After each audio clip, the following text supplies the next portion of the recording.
Learning mode में स्वागत है आपका। आज हम लोग जानेंगे बायोलॉजी का एक अच्छा चैप्टर जो है तना के बारे में। यानी बायो का एक चैप्टर का मतलब चैप्टर नहीं है, ये एक टॉपिक है तना। इस टॉपिक को हम लोग आज ले रहे हैं। ये टॉपिक बहुत अच्छा टॉपिक है क्योंकि इससे हर एक एग्ज़ाम में सवाल पूछे जाते हैं, लेकिन वहाँ पे प्रायः छोड़ने का नौबत आ जाता है क्योंकि वैसा सवाल नहीं पूछा जाता है जो आज हम लोग जानेंगे इस वीडियो में। और उसके बाद हम लोग एक सवाल भी नहीं छोड़ेंगे इससे रिलेटेड। चलिए बढ़ते हैं। स्टेम तना, पौधे का वह भाग जिसका विकास पौधे का वह भाग ये भाग पौधे का वह भाग जिसका विकास पौधे का वह भाग जिसका विकास क्या होता है, पुलमूल यानी परांकुर से होता है। परांकुर से यानी जो बीज से होता है, परांकुर से होता है, उसका भाग से होता है। तथा यह भूमि के ऊपर होता है। यह जो है कि भूमि के ऊपर होता है, भूमि के ऊपर होता है। लेकिन एक्सेप्शन में भी होता है। जैसे कभी कभी आप सुने होंगे, जैसे प्याज एक तना है, उसके बाद आलू भी तना है, यह एक्सेप्शन में आ जाता है, अंडरग्राउंड स्टीम हो जाते हैं। इसी को हम इंग्लिश में सिखाते हैं। आपको एक और बात हम बताना चाहेंगे, क्योंकि देखिए बायोलॉजी में लगभग क्वेश्चन जो पूछे जाते हैं अब जो है इंग्लिश मीडियम में पूछते हैं। इंग्लिश मतलब वहाँ पे भाषा हिंदी नहीं देते, वहाँ इंग्लिश। जैसे पूछ लेते हैं आपको कि अंडरग्राउंड मतलब प्लमूल पूछ देंगे, वहाँ प्रांकुर लिखना चाहिए, वहाँ प्लमूल लिख देंगे। इस वजह से आपको इंग्लिश में भी जानना जरूरी रहता है। तो हम लोग जानते हैं प्लमूल, इसलिए हम इसमें लगभग जैसे स्टेम तना बोल दिए, प्लमूल प्रांकुर बोल दिए, हिंदी और इंग्लिश दोनों वर्ड बोलेंगे। चलिए ये आपका हो जाएगा अंडरग्राउंड स्टीम। वो जैसे आलू प्याज ये सब हो गया अंडरग्राउंड स्टीम। तो उसमें होता है कि वो अपवाद में आ जाता है। आगे बढ़ते हैं हम लोग। तना प्रकाश की दिशा में बढ़ता है। तना आपको बताएं तना प्रकाश की दिशा में बढ़ता है, लेकिन एक्सेप्शन में वही अंडरग्राउंड इसके जो प्रकाश की दिशा में बढ़ता है, जो चीज़ जो तना मतलब प्रकाश की दिशा में बढ़ता है, उसको हम बोलते हैं पॉजिटिवली बोलते हैं, पॉजिटिवली फोटोट्रॉपिक। पॉजिटिवली फोटोट्रॉपिक यानी उसी को हिंदी में कहेंगे प्रकाशानुवर्तन, प्रकाशानुवर्तन, प्रकाशानुवर्तन। और नेक्स्ट है आपका, अगर जो भूमि के नीचे जाए, जो तना भूमि के नीचे जाएगा वो आपका हो जाएगा गुरुत्वानुवर्तन। प्रकाशानुवर्तन और ये गुरुत्वानुवर्तन, यानी जो गुरुत्व की ओर जाएगा तो गुरुत्वानुवर्तन। आगे बढ़ते हैं। ऐसी को हम लोग इंग्लिश में कहेंगे, पर गुरुत्वानुवर्तन को नेगेटिवली जियोट्रॉपिक, उसको हम लोग बोले पॉजिटिवली फोटोट्रॉपिक, इसको नेगेटिवली जियोट्रॉपिक। आगे बढ़ते हैं। तना, जैसा कि हम जानते हैं तना ये भी बांस का प्रकार है, ये भी एक प्रकार का तना है, और हम इसे ले लेते हैं, ये एक प्रकार का तना है। तो इसमें होता है, यहाँ पे आपका एक होता है नोड्स पाया जाता है, मतलब इसी को हम बोल देंगे इंग्लिश में संधि। ये आपका हो जाएगा नोड्स, इसी को बोलते हैं क्या, संधि। यानी हिंदी में बोलते हैं संधि और इंग्लिश में नोड्स बोलेंगे उसको। और चूँकि इसमें बहुत सारे नोड्स होते हैं, और इस पे नोड्स के ऊपर यानी यहाँ पे आपको बताना चाहेंगे, यहाँ पे एक उसी को हम बोलते हैं कलियाँ, बर्ड्स इंग्लिश में बोलते हैं उसको बर्ड्स। ये वाला पार्ट हो जाएगा बर्ड्स। और चूँकि एक नोड नहीं रहता है इसमें, जैसे एक अंतराल दूरी, एक फिक्स दूरी के अनुसार पर, जैसे यहाँ पे भी एक नोड होगा, फिर एक नोड यहाँ पे होगा। जैसा आप बांस में देखते होंगे तो एक बर्ड्स अगर इस साइड है तो एक बर्ड्स इस साइड होगा, लेकिन ऐसा कोई ज़रूरी नहीं है, बर्ड्स इस तरफ कहीं भी हो सकता है, लेकिन बांस में ऐसा ही होता है। तो ये हो गया आपका नोड्स। और इसके एक नोड से लेकर दूसरे नोड के बीच के डिस्टेंस को हम लोग बोलेंगे इंटर नोड्स। क्या बोलेंगे, इंटर नोड्स। और हिंदी में उसी को बोलते हैं पार्श्व संधि। क्या बोलते हैं, पार्श्व संधि बोलते हैं उसी को, पार्श्व संधि। अब आगे बढ़ते हैं हम लोग। आगे बढ़ने से एक और चीज़ पहले हम बताना चाहेंगे कि इसमें कुछ ये भी पाई जाती है, जैसे बहुत सारे तना होते हैं, तना में क्लोरोफिल पाया जाता है, लेकिन वो भोजन बनाती नहीं है, लेकिन क्लोरोफिल पाया जाता है, यानी हरापन होता है उसमें। तो चलिए हम लोग आगे बढ़ते हैं, देखते हैं यहाँ पे तना के प्रकार। सबसे पहले चूँकि हम लोग तना तो देख चुके हैं तना, लेकिन तना में अब प्रकार हम तो देखना है टाइप ऑफ स्टीम, यानी तना के कितने प्रकार होते हैं। तो देखते हैं, पहला यहाँ पे प्रकार है जो इसका है स्ट्रॉन्ग स्टीम, यानी मजबूत तना, यानी यह प्रकार में आपका आ जाएगा, ये मजबूत तना हो जाएगा। उसके बाद नेक्स्ट है आपका वीक स्टीम, यानी इसका हो जाएगा कमजोर तना। उसके बाद ये आपका एक हो जाएगा अंडरग्राउंड स्टीम, यानी भूमिगत तना, इसी को बोलते हैं भूमिगत तना, ये आपका हो जाएगा। अब इसमें भी सबका एक अलग अलग टाइप, स्ट्रॉन्ग स्टीम का अलग है। फिर उसके बाद चलिए देखते हैं बारी बारी से सबका। स्ट्रॉन्ग स्टीम के प्रकार हैं जैसे एक्सक्रेंट स्टीम, लिक्विड स्टीम, उसके बाद कोडेक्स स्टीम, उसके बाद एक कम स्टीम। ये आपका यानी स्ट्रॉन्ग स्टीम के उदाहरण है। वीक स्टीम के उदाहरण है, उदाहरण नहीं मतलब प्रकार है, ट्रेलर है, क्रीपर है और उसके बाद क्लिम्बर है। क्योंकि ये स्ट्रॉन्ग स्टीम और वीक स्टीम से उतना सवाल नहीं रहता है, क्योंकि जो सवाल ज़्यादातर जो रहता है वो ग्राउंड स्टीम से आता है। ग्राउंड स्टीम यानी राइजोम, ट्यूबर, उसके बाद बल्ब, उसके बाद कॉर्म, इससे बहुत ज़्यादा सवाल पूछता है। और इससे क्या क्या सवाल रहते हैं और इसका पहले हम लोग देखेंगे कि ये राइजोम का हिंदी प्रकंद। अब आप जान गए होंगे प्रकंद से सवाल रहता है, प्रकंद हो गया।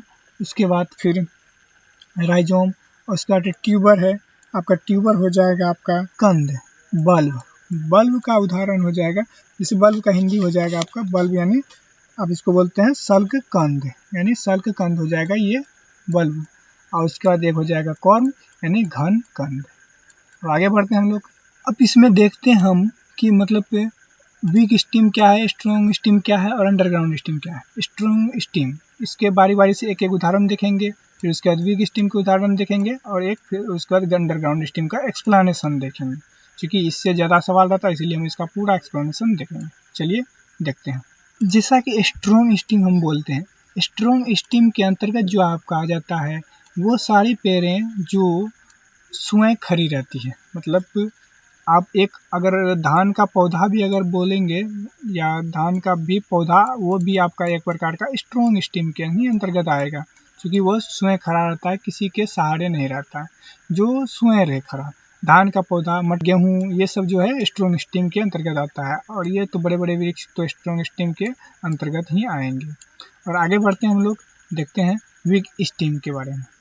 वीक स्टीम क्या होता है? वीक स्टीम वैसे पौधा जो स्वयं अपने बल पे खड़ा ना होके, मतलब किसी के सहारे, जैसे अगर एक मतलब करेला या परवल या झिंगली कुछ भी, जैसे जिस चीज़ का वो लत होता है वो किसी के सहारे चढ़ता है किसी के ऊपर। जैसे यहाँ पे हमने आपको लिया है तो इसमें भी ये किसी के सहारे, चूँकि ये आपको इसका ये होता है हाथ की तरह ये काम करता है, ये पकड़ पकड़ के आपका चढ़ता है ये ऊपर, तो ये किसी के सहारे रहता है, तो ये हो जाएगा आपका वीक स्टीम के अंतर्गत आ जाएगा, यानी कमज़ोर तना ये है। हम लोगों ने देखा स्ट्रॉन्ग स्टीम और वीक स्टीम। स्ट्रॉन्ग स्टीम जो स्वयं खड़ा रहे और मजबूत तना, और जो स्वयं खड़ा ना रहे वो वीक स्टीम यानी कमज़ोर तना। अब आगे बढ़ते हैं हम लोग भूमिगत तना के बारे में देखेंगे, यानी अंडरग्राउंड स्टीम। अंडरग्राउंड स्टीम को देखने के लिए हम लोग इसके टाइप को भी पहले देखते हैं। जैसे हम आपको एक्सप्लेन कर दिए थे राइजोम, ट्यूबर, बल्ब और कॉर्म। राइजोम प्रकंद, उसका बाद ट्यूबर आपका कंद, बल्ब सल्क कंद और कॉर्म घन कंद हो गया। तो चलिए हम बारी बारी से देखते हैं इसके एग्जाम्पल को कि राइजोम के अंतर्गत क्या होगा, ट्यूबर के अंतर्गत क्या होगा, बल्ब के अंतर्गत क्या होगा और कॉर्म के अंतर्गत क्या होगा। चलिए सबसे पहला है राइजोम यानी परकंद। परकंद में क्या होता है? इसमें होता है कि यानी जैसे यहाँ पे इसमें नोट्स सब में होते हैं, नोट्स और इंटर नोट्स सब में हो गए। यहाँ पे एक नोट हो गए, फिर उसके बाद एक नोट्स यहाँ पे एक नोट्स, और इसके बीच के डिस्टेंस को हम लोग बोलेंगे कौन सा, यानी इंटर नोड यानी पार्श्व संधि। और इस इंटर नोट्स को और इसके ऊपर ये हो जाएगा आपका, इसके ऊपर रहते हैं, अभी तो दिखाया नहीं गया, इसके ऊपर रहते हैं बर्ड्स यानी कलियाँ इसके ऊपर होती है। और इस तरह से हम लोग इसमें बर्ड्स, कलियाँ और ये संधि हो गया। अब हम लोग इसमें देखेंगे कि ये कितने टाइप के होते हैं। जैसे हम लोग एक मान लेते हैं एग्जाम्पल होता है, जैसे हल्दी आप देखे होंगे, वो होता है इस तरह से होता है, इस तरह से होता है, फिर उसका कहीं इधर निकल गया होता है, फिर कहीं इधर निकल जाए, इस तरफ निकल जाता है, इस तरह से हल्दी का रूप होता है। तो ये हो गया प्रकंद का उदाहरण होगा आपका जाके एक हल्दी का हो जाएगा, उसके बाद अदरक। ये दोनों जो है कि मतलब भूमिगत तना के प्रकार में जैसे प्रकंद का उदाहरण है। चलिए हम लोग अब देखते हैं नेक्स्ट। सेकेंड हम लोग का था ट्यूबर। ट्यूबर क्या होता है? ट्यूबर यानी कंद में क्या होता है? जैसे मान लिया जाए कंद में नोड्स होते हैं, यहाँ पे एक नोड्स होते हैं, फिर इस तरह से बहुत सारे, जैसे ये भी आपका ये आँख हो गया, आपका सूट हो गया, और यहाँ से लेकर ये वाला से लेकर यहाँ से ये आपका बीच के डिस्टेंस को हम लोग बोलेंगे इंटर नोड्स, और यहाँ के बीच के भाग को हम लोग बोलेंगे नोड्स। और ये जो आँख है इसी से इसका सूट भी निकलता है। तो हम लोग देखेंगे इसमें कि मतलब ये उदाहरण देखेंगे, इसका उदाहरण होता है, कंद का उदाहरण होता है आलू, यानी पोटैटो जो है कि कंद का उदाहरण है। अब हम लोग देखेंगे बल्ब और कॉर्म। बल्ब यानी सलकन और कॉर्म घनकन। अब है हम लोग का बल्ब। बल्ब यानी सल्ककन। लिप यानी ये हो जाएगा आपका सल्क पत्र, और इसके बाद ये वाला उसके सेकंड जो होगा उसका फ्लेसी लिप होगा। फ्लेसी लिप यानी इसी को बोलेंगे हम लोग मांसल पत्र, जो कि खाने वाला पत्र होता है, या खाने वाला भाग फ्लेसी लिप, और इसके लिए भी खाया नहीं जाता, इसे फेंक दिया जाता है। उसके बाद इसमें नीचे की ओर इसमें एक कुछ रेशेदार झिल्लियाँ होती है, रेशेदार झिल्लियाँ होती हैं, और उसी को हम लोग बोलते हैं फाइबर यानी रेशेदार रूट, यानी इसी को बोलेंगे जड़ भी यही होगा, और जड़ जो है कि रेशेदार यानी फाइबरस होता है। का उदाहरण आप दो सटीक उदाहरण होता है जो प्याज और दो मात्र उदाहरण प्याज और लहसुन, बल्ब यानी सल्ककंद के उदाहरण हैं। अब इसका हम लोग एक और अच्छा इसमें कुछ पॉइंट है, जैसे कि प्याज और लहसुन से हम लोग देखते हैं पॉइंट को। पॉइंट में जैसे प्याज और लहसुन में खाने योग्य भाग मांसल पत्र हो गया। प्याज में जो गंध होती है वो होता है किस कारण से? प्याज में एक विशेष प्रकार की गंध होता है, आप लिख लीजिए, इसको नोट कर लीजिए, allyl propyl disulphide. Allyl propyl disulphide इसका सूत्र होता है। ये सवाल पूछे जाते हैं, इसका सूत्र है C6H12। आप सोच रहे होंगे चीनी या ग्लूकोज जैसा कुछ है, नहीं, ये ग्लूकोज वाला नहीं, C6H12, लेकिन यहाँ पे S2 होता है। C6H12O6 आपका ग्लूकोज हो गया, और C6H12S2 जो है कि एलाइल प्रोपाइल डाइसल्फाइड का सूत्र है, और ये प्याज में एक विशेष प्रकार की गंध होती है। और इस गंध में इसमें क्या होता है, जो यह जल में घुलता है, जिससे से यह H2SO4 का निर्माण करता है, जो आँख में जलन पैदा करती है। हम जानते हैं प्याज काटने पर, जब भी प्याज काटते हैं तो हम लोग हमारे आँख से आंसू ऑटोमेटिक निकलने लगता है, तो आँख में जलन होती है, जो कि तब तथा आँख में जल होने के कारण वो जो गंध होती है वो आँख में पड़ता है, जिससे एक विशेष प्रकार की जलन होती है। क्योंकि H2SO4 का निर्माण होता है, तो एक विशेष प्रकार की जलन होगी। अब हम लोग बढ़ते हैं और लहसुन के पॉइंट। लहसुन में भी होता है कुछ, लहसुन में होता है जो वो होता है एलाइसिन। एलाइसिन का भी सूत्र है, आप लिख लें इसको, C6H10 यहाँ पे होता है, C6H10 और S2 होता है, C6H10 और S2, ये होता है एलाइसिन का मतलब सूत्र। इसके कारण लहसुन में विशेष प्रकार की गंध होती है। अब हम लोग देखते हैं कुछ नेक्स्ट टॉपिक। हम इस फिगर में मतलब हर एक टाइप का हम लोग यहाँ पे एक एग्जाम्पल है, तो हम लोग पहले हम कॉर्म को एक्सप्लेन कर लेते हैं। कॉर्म है क्या? कॉर्म में यहाँ पे होता है मतलब कॉर्म ये है, इसमें एक होता है स्केल, यानी ये स्केल लिप होता है, और इसके बाद नोड होता है, ये होता है नोड, और इसके यानी यहाँ ये नोड हो गया आपका, फिर ये नोड हो गया, इसके बीच के हम लोग तो इंटरनोड बोल लेंगे। तो इसका उदाहरण है आपका, ये भी लिख लीजिएगा, आप नोट कीजिएगा, और अच्छा है उसका उदाहरण। इसका उदाहरण है आपका, एक हो जाता है, आप नाम सुनेंगे अरवी, इसका इंग्लिश नाम है क्लोकेसिया। हम लिख देते हैं यहाँ पे क्लोकेसिया, जो कि अरवी का इंग्लिश नाम है, क्लोकेसिया।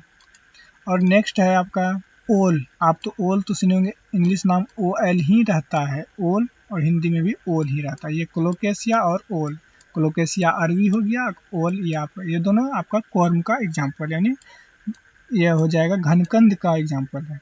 तो यहाँ पे हम लोग एक एक बार रिवीजन कर लेते हैं।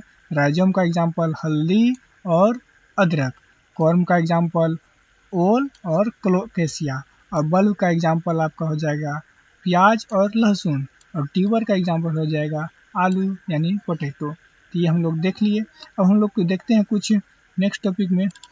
किसी भी पौधे में ये तना है, इसका क्या क्या कार्य होता है। चूँकि हम लोग तना का टॉपिक लिए हैं, तो तना का इस मतलब वीडियो में आप तना के मतलब महत्वपूर्ण एक भी क्वेश्चन आपको छूटेगा नहीं इस वीडियो को पूरा कंप्लीट करने के बाद। तो तना के क्या क्या कार्य हैं ये समझ लेते हैं। यह जो है तना जो है यह धरती से जो है कि जल, खनिज लवण पत्तियों तक पहुंचाती है, फिर भोज्य पदार्थ को फिर यहाँ पूरे भाग में पहुंचाती है ये तना। और तना का कुछ कार्य, पदार्थ का ये संवहन करती है, पदार्थ का मतलब भोज्य पदार्थों का संवहन करती है। नेक्स्ट है अब यह फूल फल, चूंकि आप तना में ही जो है कि फूल भी रहती है, फल भी रहती है चूंकि, और पत्ती भी तने में होती है।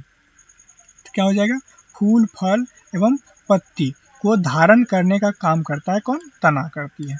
उसका यह भोजन संग्रह करने का काम करता है, भोजन को भी संग्रह करने का काम करता है तना। इस वीडियो में हम लोग तना का पूरा मतलब हर एक भी टॉपिक नहीं छूटा है। आप देखे हैं इस वीडियो को तो आप इस वीडियो को लाइक, कमेंट और अपने दोस्तों को भी शेयर कर दें ताकि वो भी तना के टॉपिक से एक भी सवाल छूटे ना उसका। तो हमारे चैनल को सब्सक्राइब कर दें लर्निंग मोड को और बेल आइकॉन को भी दबा दें। चलिए, जय हिंद।